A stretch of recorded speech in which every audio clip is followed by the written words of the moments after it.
कि suicide mystery में drugs के साथ धोखे की पूरी टाइमलाइन। सुशांत, ड्रग्स, प्यार। एलएसडी भी एक ऐसा ही ड्रग है जिसे मुंबई की पार्टी सर्किट में बड़े पैमाने पर लिया जाता है। इसका बहुत डिमांड है, लेकिन रिया चक्रवर्ती ड्रग्स स्कैंडल में है MDMA के नाम लेती हैं।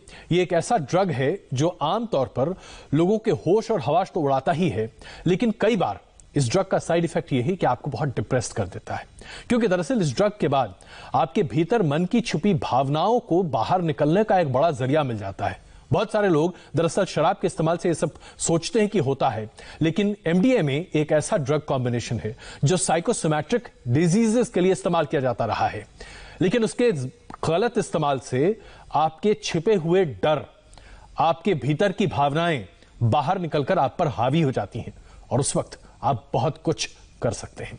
सबसे बड़ी बात यह है कि इन ड्रग्स के ज्यादा इस्तेमाल से आप एक लंबी नींद में भी सो सकते हैं, या फिर शायद आप जो कर रहे हो उसके बारे में आपको कोई जानकारी हो ही ना, यानी कि आपकी याददाश्त पर बड़ा असर पड़ता है।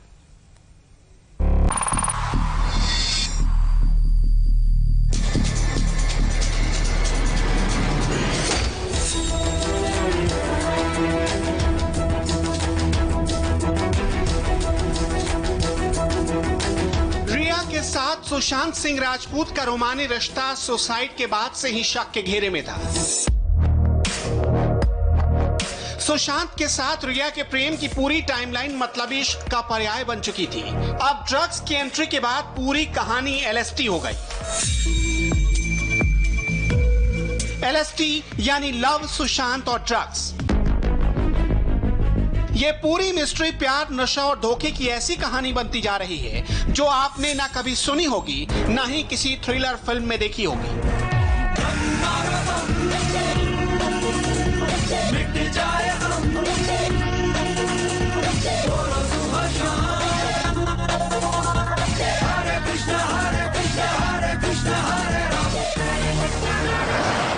यहाँ इश्क कोई नशा नहीं जिसका दम लगाने से गम मिट जाए, बल्कि रिया की कहानी में ऐसा नशीला फरेब है जिसके जाल में फंसते ही दम घुट जाता है।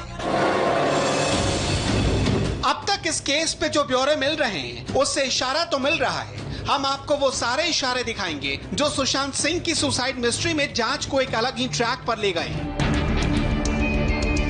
इनमें सबसे अहम है रिया की ड्रग डीलिंग, जिसमें रिया चक्रवर्ती के 3 साल से शामिल होने के सबूत सामने आए, और यह सब कुछ सुशांत की मौत के 1.5 महीने पहले तक चल रहा था। 1 मई 2020 शाम 6:48 मिरांडा सुशी। क्या तुम दीपेश को 17,000 रुपए वीड के लिए दे सकती हो? वीड के 2 बैग मंगाने, हमारे लिए 1 और 1 बैग उसके लिए, वो ट्रांसफर कर देगा।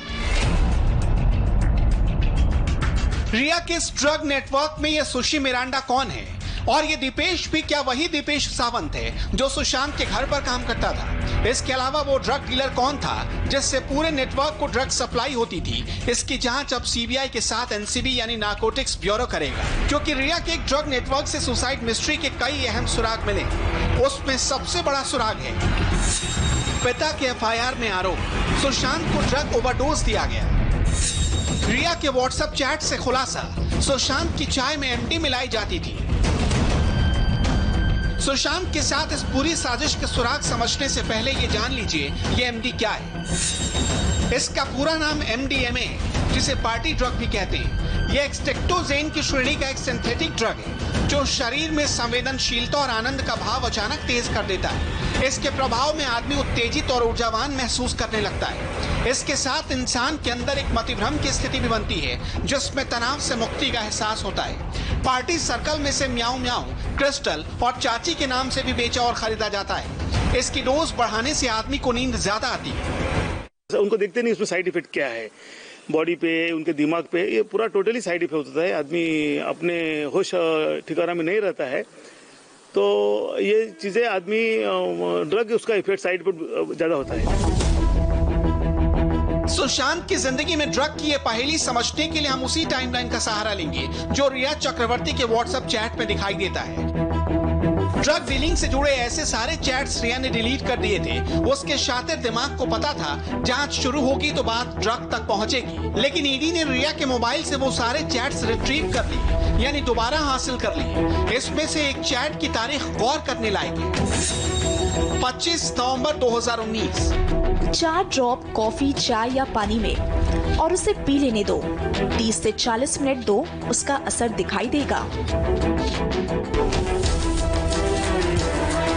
रिया के साथ ड्रग्स को लेकर संपर्क में आई जया साहा कौन है, इसका खुलासा नहीं हुआ है, लेकिन इस नाम की ही एक महिला को अगस्त में ही ईडी ने बुलाया था। जया साहा नाम की ये महिला बड़े स्टार्स को हैंडल करने वाली एक एजेंसी की मैनेजर बताई जाती है। 13 अगस्त को जब सुशांत केस पे ईडी ने जया साहा को बुलाया, तब हर किसी को हैरानी हुई थी, क्योंकि ईडी सुशांत के पैसों की लेन देन की जाँच कर रही थी और सुशांत के किसी खाते से जया साहा को पैसे के लेन देन का कोई रिकॉर्ड सामने नहीं आया था।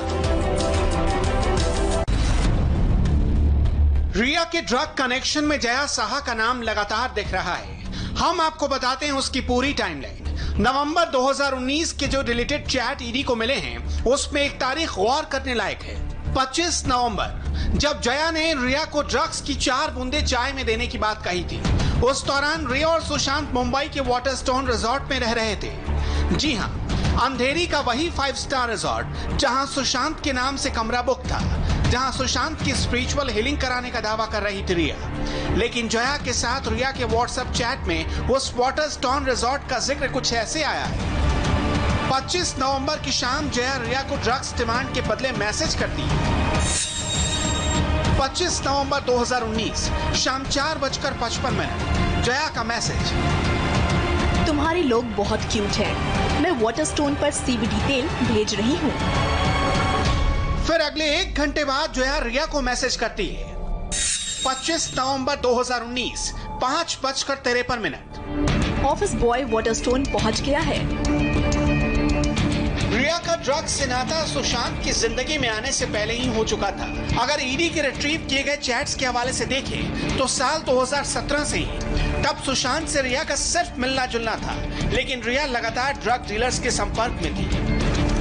8 मार्च 2017 ड्रग डीलर गौरव आर्या के साथ चैट।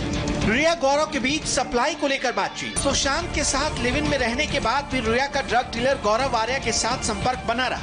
ये मामला सामने आने के बाद रिया ने भले ही सफाई दी है कि उसका ब्लड टेस्ट कराकर देख ले वो ड्रग्स नहीं लेती, तो फिर दीपेश के साथ रिलेटेड चैट में ये जो सामने आया उसका मतलब क्या है?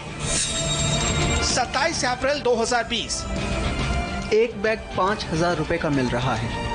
अभी हमारे पास हैश है ना? हाँ अभी है, 3-4 दिन में खत्म हो जाएगा। उसके बाद दीपेश ने 28 अप्रैल की सुबह रिया को लिखा, गुड मॉर्निंग, मैंने 2 बैग ऑर्डर कर दिया है, आज डिलीवरी हो जाएगी। रिया के रवैये से तंग आकर ही सुशांत मुंबई छोड़कर अपनी बहन के घर चंडीगढ़ चले गए थे। इस बात की पुष्टि सिद्धार्थ पिठानी के बयान से होती। तब सुशांत चंडीगढ़ में लंबी छुट्टी के लिए गए थे, लेकिन रिया के फोन उन्हें लगातार आने लगे। इसके बाद से सुशांत परेशान थे। इसका जिक्र सिद्धार्थ पिठानी ने भी किया और सुशांत की बहन और जीजा ने भी माना कि सुशांत तब परेशान रहते थे। आखिरकार सुशांत अपनी बहन के घर 1 दिन रहने के बाद ही वापस मुंबई चले गए। उसके बाद क्या हुआ, सीबीआई की जांच में पूरी कहानी बस खुलने वाली है। आखिर रिया के ड्रग्स कनेक्शन की सप्लाई चेन क्या थी? क्या सुशांत को उसकी भनक लग गई थी? क्योंकि कुछ दोस्तों करीबियों के बयान के मुताबिक फरवरी मार्च के बाद से ही रिया से अलग होने की सोचने लगे थे, लेकिन ऐसा हो न सका या फिर होने नहीं दिया गया। सुशांत केस से जुड़ी एक बड़ी खबर आ रही है। एक छोटे से ब्रेक के बाद बने रहिए हमारे साथ।